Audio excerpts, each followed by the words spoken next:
Hi everyone, welcome back to our channel, where stories aren't just told, they're felt. If you're someone who believes in empathy, justice, and truth, you're in the right place. 37,000 feet above the Atlantic, a decorated pilot singles out a young black FBI agent in first class, humiliating her, breaking her ID, and thinking his uniform makes him untouchable. But when she calmly flashes her badge, the cabin freezes. And the man who ruled the skies realizes he's seconds from losing everything he thought made him powerful. Before we get into the full story, don't forget to like, share, and subscribe to our channel. If this story touched something in you, if it opened your eyes, stirred your heart, or simply made you pause, we invite you to leave a meaningful response. And if you feel the story missed a layer, lacked context, or could speak deeper truths, share your perspective in the comments. Your support helps us bring more real voices, raw truths, and honest conversations to light. Every click counts, and every story matters. Now let's begin. 1. The flight begins. Calm before the clash. The quiet hum of the cabin seemed almost hypnotic, a gentle rhythm that lulled most passengers into the comfort of first-class luxury. The leather seats, the soft lighting, the polite murmurs of conversation. It was the kind of environment that felt far removed from conflict or chaos. But not everything that looks serene stays that way. Sometimes, storms begin as whispers, not thunderclaps.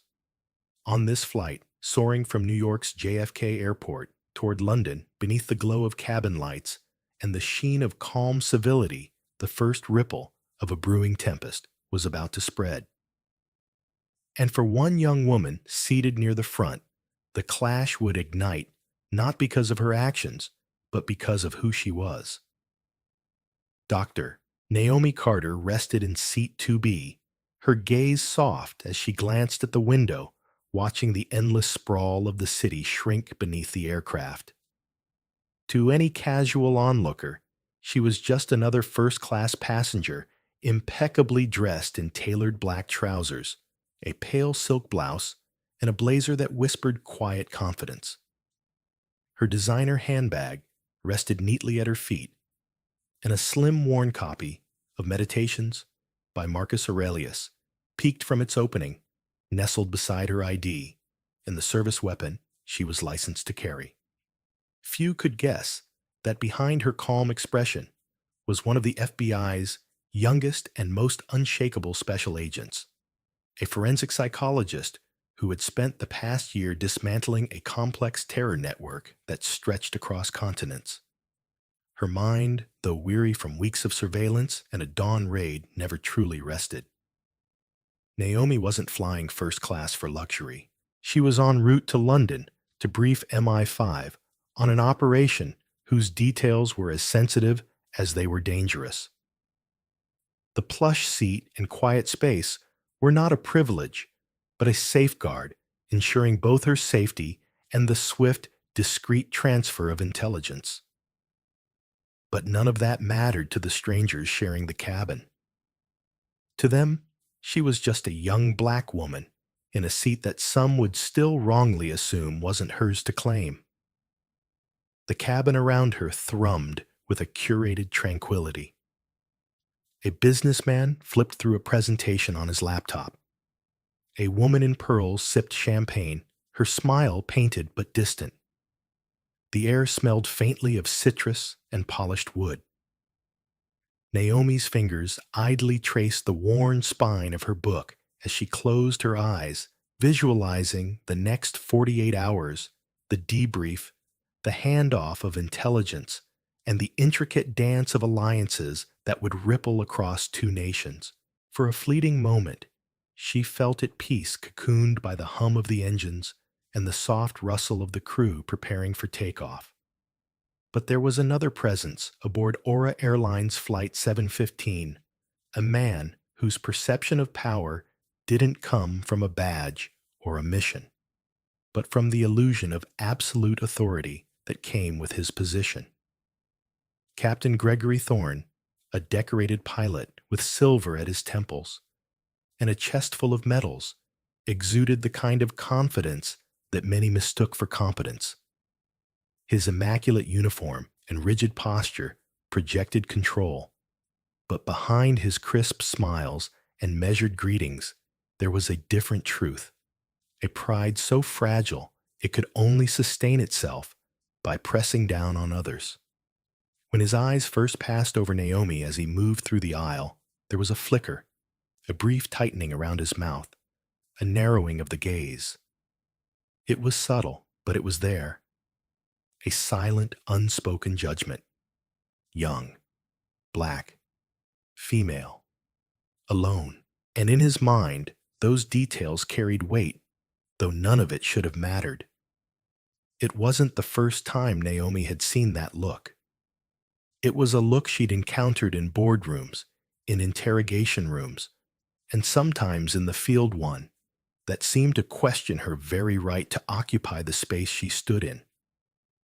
As the plane climbed steadily through the night sky, leaving behind the shimmering lights of Manhattan, Naomi opened her eyes again, sensing the shift in the air around her. Conversations dimmed, glances lingered, and the captain's shadow stretched longer than it should have as he lingered near the aisle. The hum of the engines remained the same, but something in the atmosphere had changed, something electric taut waiting. Naomi didn't flinch or shrink under it. She'd faced far worse in far darker places. But in that moment, as the cabin descended into an uneasy quiet, she knew one thing. Whatever was about to unfold wouldn't be solved by keeping her head down. The calm, like the smooth air outside the fuselage, was a fragile illusion. The clash, inevitable and fierce, was coming. And when it hit, it wouldn't just shake the cabin. It would shatter the career of a man who had no idea just who he was about to cross. 2. The flight begins. Calm before the clash. The first 2 hours of the flight passed in quiet routine, the type of stillness that made the cabin feel insulated from the world below. Naomi Carter sipped her sparkling water. Flipping absently through her copy of Meditations, her posture relaxed, but her mind, alert, constantly scanning, listening, analyzing. It was a habit that never left her even outside active operations. The dim cabin lights, the muted conversations, and the rhythmic hum of the engines combined to form a tranquil cocoon. But Naomi's instincts were already beginning to pick up the faint dissonance threading through the atmosphere. Captain Gregory Thorne's presence had become more noticeable, less like the ceremonial courtesy of a captain greeting premium passengers, and more like a shadow that refused to leave the aisle. He drifted in and out, exchanging polite words with some passengers, but his eyes returned again and again to Naomi. Each time, the glance lingered just long enough to feel deliberate. It wasn't curiosity. It wasn't concern. It was assessment, tinged with something sharper, something Naomi had felt before, in different uniforms, different faces. When the seatbelt sign blinked off, and the cabin settled into the quiet lull of cruising altitude, Thorne returned, standing a little too close, his posture a fortress of authority. Naomi kept her eyes on her book, giving no signal that she felt the intrusion. But the stillness between them wasn't going to last. His voice, low and commanding, broke it. "Ma'am," he said, his tone polite enough for plausible deniability, but hard beneath the surface. "May I see your boarding pass again?" Routine verification. Naomi looked up slowly, closing her book without marking the page. Around them, the whispers started almost instantly. Passengers looked up from their screens and flutes of champagne, their expressions a mix of curiosity and unease. Naomi knew how this scene looked, a young black woman in first class singled out by a man in uniform. She had seen this theater before, sometimes from the outside, sometimes as the unwilling participant. Wordlessly, she reached into her handbag, her fingers brushing past the cool steel of her holstered weapon before finding the smooth rectangle of her boarding pass. She handed it over without a word, her gaze steady, unblinking. Thorne took it, studying it for far longer than necessary, his thumb running over the printed letters as if searching for a flaw. Dr. Naomi Carter, he read aloud as though the doctor was a dubious claim, a detail demanding verification. His eyes lifted to hers, challenging. What kind of doctor are you? The kind who prefers not to be interrupted while reading? Naomi said evenly, extending her hand for the boarding pass. Her voice wasn't sharp, but there was no softness to it. It was a boundary clearly marked. Thorne didn't return the pass. He let the silence stretch his gaze, scanning her, lingering on her composure, her unflinching calm. That calm seemed to irritate him more than defiance would have. His lips curled into the faintest trace of a smile, not warm, not genuine, but the kind of smile predators wear when they believe they've found a crack to exploit. You'd be surprised, he said, voice lowering to a tone just above a whisper. How many people try to game the system to sit up here? Fake tickets, fake IDs. It happens more than you think. The words were framed as a general observation, but his eyes told the truth. This was no generic statement. It was an accusation wrapped in a veil of professionalism, a suggestion that she didn't belong, that her seat was borrowed privilege rather than earned placement. Naomi's jaw tightened by a fraction so slight most would miss it, but she felt the heat rise beneath her skin. She quelled it instantly. Anger wouldn't serve her here. Not yet. She leaned back slightly, her hand still outstretched for the boarding pass, and met his gaze with a calm so deliberate it became its own kind of defiance. I'm sure your crew can verify the manifest without the theatrics, she said, her tone a cool counterpoint to his probing. Unless there's something else you're trying to establish here, Captain. The title hung between them, a reminder that his authority had limits, that there was a professional line he was skating dangerously close to crossing. Around them, the tension was becoming palpable. A middle-aged man, 2 rows back, who had spent the flight loudly boasting about corporate takeovers, shifted uncomfortably in his seat. A woman, near the galley, glanced nervously at the flight attendant Chloe, who stood frozen with a tray in hand, her eyes darting between the two like a witness waiting for a verdict. Thorne let the moment simmer before finally sliding the boarding pass back into Naomi's waiting hand. But the smile stayed sharper now, the smile of a man who wasn't done, who had decided that her composure was a challenge he couldn't walk away from. Security is everyone's responsibility, he murmured, just loud enough for nearby passengers to hear, planting the seed of suspicion in the air, before he turned and strode back toward the cockpit. Naomi watched him go, her expression unreadable. She knew this wasn't over. Men like Thorne didn't retreat. They escalated. And when they escalated, they made mistakes. She closed her book, slid it into her handbag, and exhaled slowly. Her training whispered through her mind like a mantra. Observe. Anticipate. Control the narrative before it controls you. Somewhere behind her, a phone camera clicked softly, capturing the uneasy exchange for reasons she couldn't yet know. The hum of the engines carried on, but beneath it, Naomi could feel the gears turning, the slow, deliberate construction of a confrontation that would define the rest of this flight. The calm she'd been holding onto was beginning to crack, and she could already see the outlines of the storm that was coming. Part 3. The breaking point above the Atlantic. The Atlantic stretched beneath them, an endless canvas of moonlit darkness, as Aura Airlines Flight 715 sliced through the sky at 37,000 feet. The cabin was a pocket of muted luxury warm lighting. Clinking glasses whispered conversations, yet tension hummed beneath it, electric and growing heavier with each passing minute. Naomi Carter felt it before it even began. The subtle changes in rhythm, the energy shifting like a tide. Captain Gregory Thorne wasn't finished with her. His earlier verification had only been the opening act.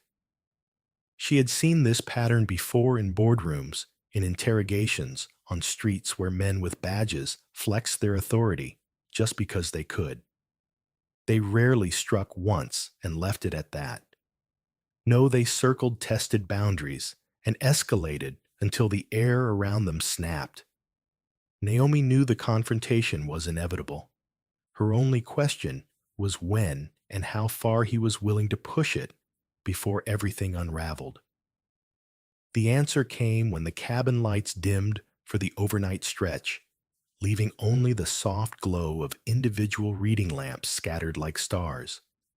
The flight had settled into that drowsy rhythm of a long-haul red-eye passengers, cocooned in blankets, the hum of engines like a lullaby. Naomi had just leaned back, eyes closed, breathing deeply to quiet her thoughts when the shadow loomed again. "Ma'am." The voice was firm, louder than necessary in the hushed cabin. It cut through the quiet, drawing curious glances. She opened her eyes to find Captain Thorne standing in the aisle beside her seat, his arms folded across his chest, jaw tight. His presence an intrusion as tangible as a slap. His co-pilot, a younger man Naomi had glimpsed earlier, lingered uneasily near the cockpit, his expression a mixture of confusion and apprehension, as though sensing his superior was teetering on the edge of something reckless. "I'm going to need to see your ID this time," Thorne said, his tone stripped of even the thin veneer of courtesy he'd worn earlier. For security purposes, it wasn't a request. It was a command meant to humiliate, to assert dominance in front of an audience now fully awake. Heads turned. A phone camera angled subtly from a nearby seat. The cabin felt suddenly smaller, its walls closing in as the temperature seemed to drop by several degrees. Naomi didn't move right away. She studied him instead, letting the silence hang. Every fiber of her training told her to measure her response carefully, not out of fear, but because every second mattered. This wasn't just about her dignity anymore.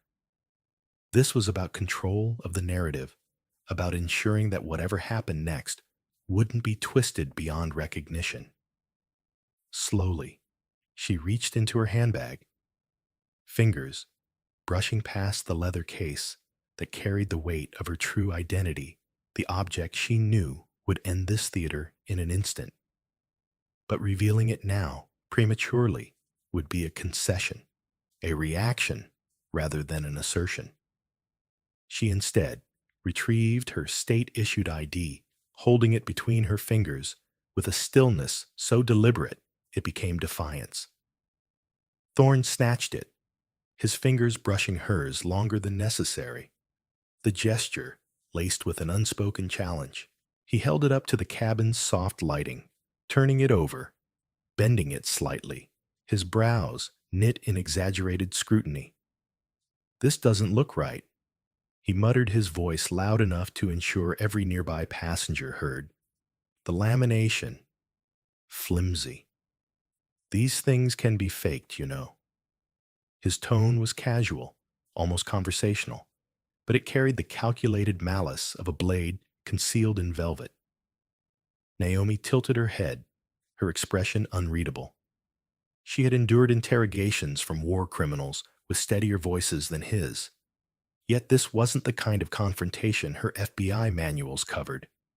This was raw human prejudice, emboldened by the false invincibility of a uniform and the isolation of a cabin hurtling through the night sky.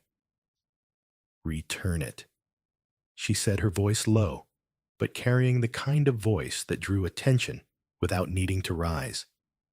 There was no plea in it, no anger, only command. Thorne's lips curled into a thin smile, the expression of a man drunk on his own audacity. And then with a sudden deliberate motion, he flexed the ID between his hands. The plastic groaned, whitened, and with a sharp, audible crack split in two. The sound cut through the cabin like a gunshot. Conversations died. A collective inhale swept through the passengers.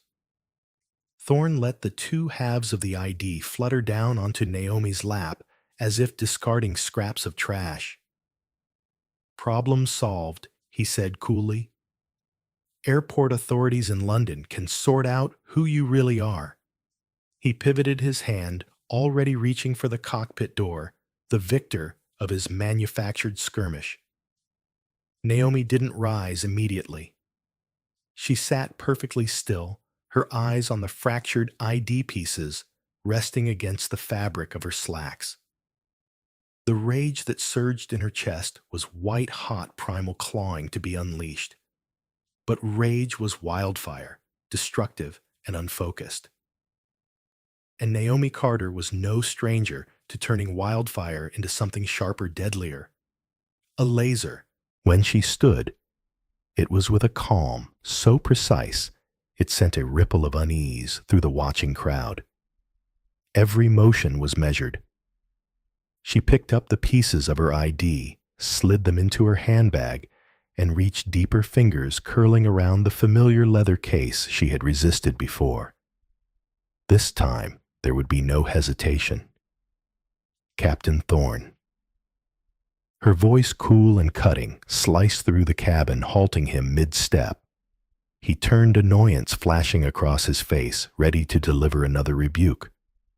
But his words faltered as Naomi withdrew the case and with a flick of her thumb revealed the gleaming gold badge within.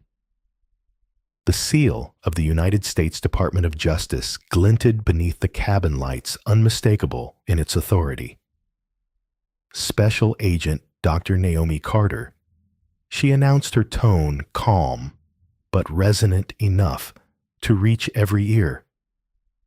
Federal Bureau of Investigation. She let the silence hang for one beat longer, her eyes locking on Thorne's, watching as the color drained from his face, the smugness evaporating into a slack-jawed mask of dawning horror. "You, Captain," she continued her words, deliberate and steady, "have just willfully destroyed a government-issued ID belonging to a federal officer in full view of witnesses while interfering with the execution of her duties. That is a federal offense. Title 18, Section 111 of the United States Code. It carries a penalty of up to 8 years in prison." Gasps rippled through the cabin. The businessman 2 rows back, who had been silent earlier, muttered an incredulous curse. Chloe, the flight attendant, covered her mouth with a trembling hand. The balance of power had shifted in an instant, as if the plane itself had rolled beneath them. Naomi took one deliberate step forward. Thorne instinctively took one back. The man who had strutted through the cabin minutes ago like an airborne king now looked like a cornered animal, his authority crumbling with every breath. "Here is what will happen," Naomi said, her tone transforming from cold rebuke to command. "You will step aside from your duties. Your first officer will assume command of this aircraft for the remainder of the flight. You will not touch the controls, speak to air traffic control, or engage with any crew without my authorization. Do you understand?" Thorne's throat worked, his voice a rasp. I didn't know you weren't paid to know." Naomi interrupted her words like steel. "You were paid to fly a plane and respect your passengers. And you failed." The silence that followed was heavier than any turbulence. Thorne nodded, his head hanging, and shuffled toward the cockpit like a man walking into his own shadow. The cabin remained still, the hum of the engines the only sound, until Naomi turned, scanning the faces of the passengers, each one holding their breath. "Ladies and gentlemen," she said, her tone softer, but no less authoritative. "This situation is contained. The flight will proceed safely to London. Please remain calm and cooperate as we collect your information for our report." She took her seat again, her posture straight, her expression calm, though her pulse still thrummed with the aftershocks of adrenaline. Outside the windows, the Atlantic yawned beneath them, vast and unyielding. Inside, the hierarchy had been rewritten, the echoes of the clash still reverberating through the pressurized air. Part 4. The Fallout in Heathrow's Shadows. The first hint that Flight 715 would not land like any ordinary transatlantic journey came as soon as the aircraft descended through the thick English cloud cover. Instead of being guided toward the bustling terminals of Heathrow, where hundreds of planes taxied like an orchestrated ballet, the aircraft was directed to a secluded hardstand at the far edge of the airfield. Through the oval windows, passengers could see a convoy, waiting a cluster of black sedans, a dark blue van bearing official seals, and several figures in tailored suits standing in the drizzle, their postures sharp, their faces unreadable.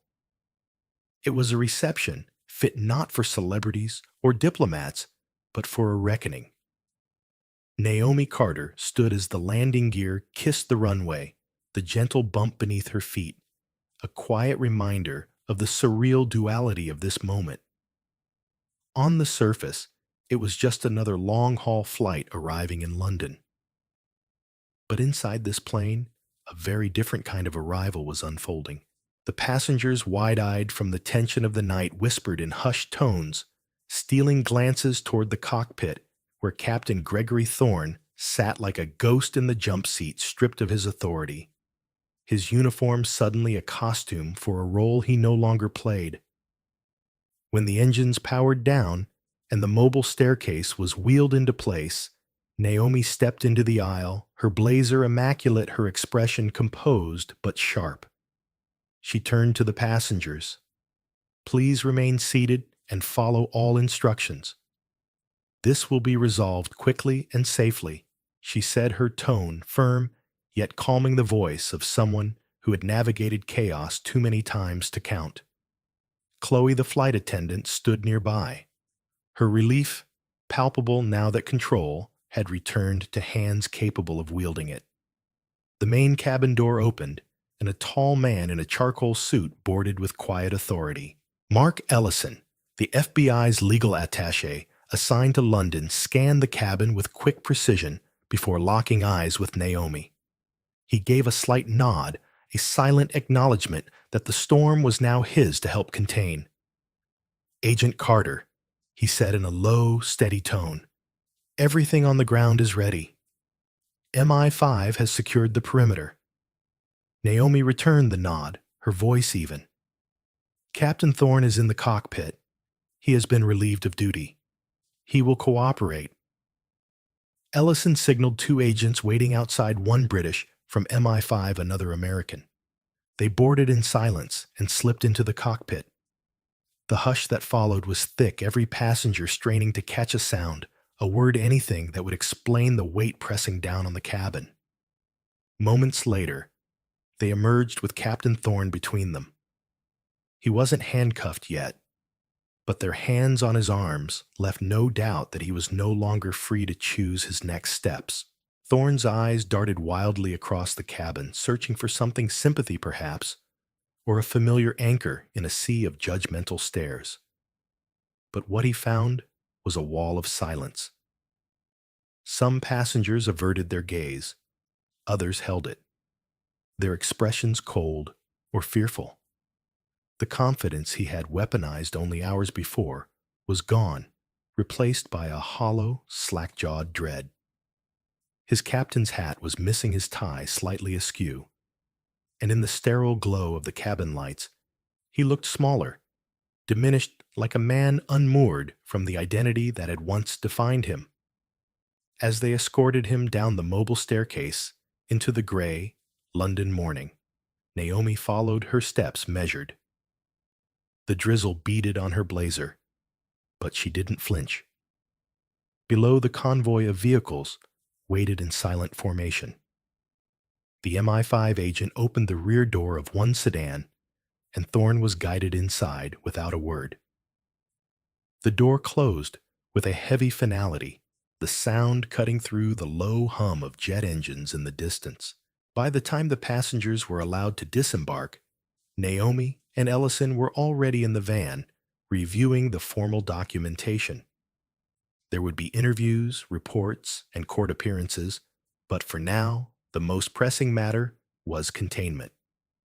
Thorne's actions had turned a routine flight into a federal incident, and while Naomi had diffused the immediate threat, the storm it created was just beginning to swirl on the ground. In Dallas, Aura Airlines' headquarters had already gone into crisis mode.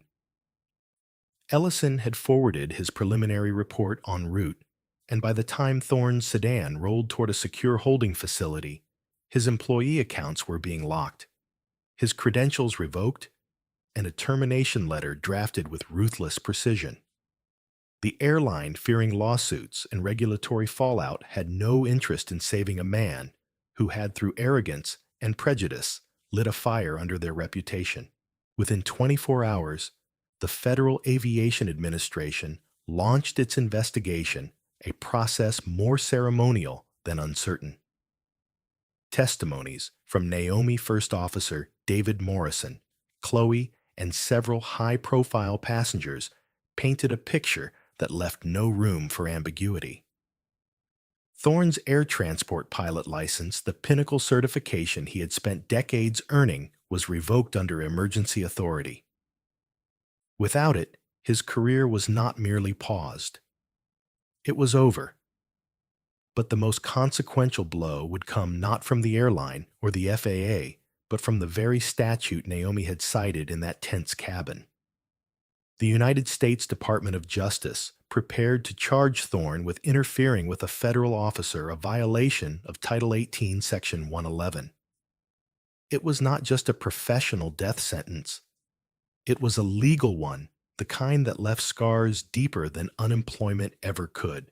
News of the incident broke the following morning, leaked by someone within Aura Airlines, who wanted the company distanced from Thorne as quickly as possible. Headlines screamed across television and the internet. Hero pilot fired faces federal charges after humiliating FBI agent in first class. The media unearthed his past with surgical zeal, digging into his decorated Air Force career and juxtaposing it with whispers of arrogance, previous complaints from colleagues, and the viral footage captured by passengers on Flight 715. Thorne became a symbol not of authority, but of its abuse. Overnight friends stopped returning calls. The pilots' union offered him a lawyer, but publicly distanced itself. The world that had once revered Captain Gregory Thorne now treated him like a contagion, an example of hubris punished. Meanwhile, Naomi was already moving on. In a secure briefing room near Vauxhall Bridge, she outlined the results of her original mission, the very reason she had been on the flight to begin with, to MI5 and Scotland Yard officers. Her voice was even her focus unshaken. For her, Thorne had been a detour, a problem she had resolved. Her mission, the protection of lives, and the dismantling of threats, larger than any single man's ego, remained her true north. And yet, as she glanced out the window, later that evening, watching the silver fuselage of another jet rise into the London twilight, she couldn't shake the image of Thorne as he was led into that waiting car. Not out of pity, but as a reminder. Power, when abused, doesn't just crumble. It implodes, and it drags down everything tethered to it. Part 5. The Grounded Consequences. Gregory Thorne's fall from grace didn't come with the slam of the sedan door at Heathrow. It came slowly in quiet humiliations that stretched into months. Once a man who ruled the skies with an iron confidence, Gregory now measured his life in silent hours, stripped of titles, uniforms, and the deference that once followed him through every terminal. The reckoning began in a federal courtroom, not a jail cell, but it was no less crushing. Judge Eleanor Vance, her voice calm yet heavy with disappointment, cut through his remaining pride. Mr. Thorne, for 3 decades, society entrusted you with lives with responsibility beyond measure.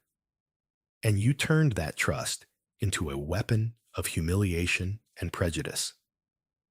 Her words were surgical, each one peeling away his defenses.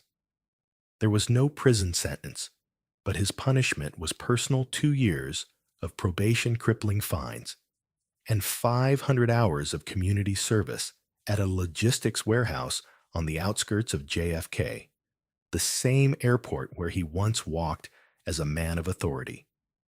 The first morning, there was a lesson in humility. Gregory parked his 10-year-old sedan between a rusted truck and a faded charity van, the last remnants of his old life reduced to a quiet commute. The warehouse smelled of cardboard and dust filled with the constant drone of forklifts and chatter from volunteers who barely noticed him.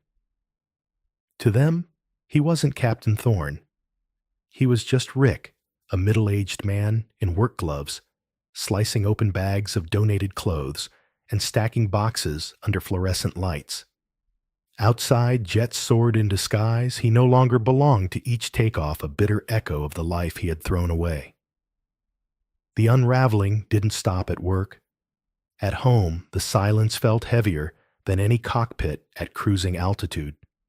His son, Michael, answered his call only once, and not for comfort. "You were a bully, Dad. You let your arrogance wreck everything. Don't call me to explain. Just figure yourself out." The line went dead, and Gregory sat alone, the dial tone echoing like a verdict. Old friends avoided him. Ex-wives spoke of him only with scorn or pity, the latter somehow worse.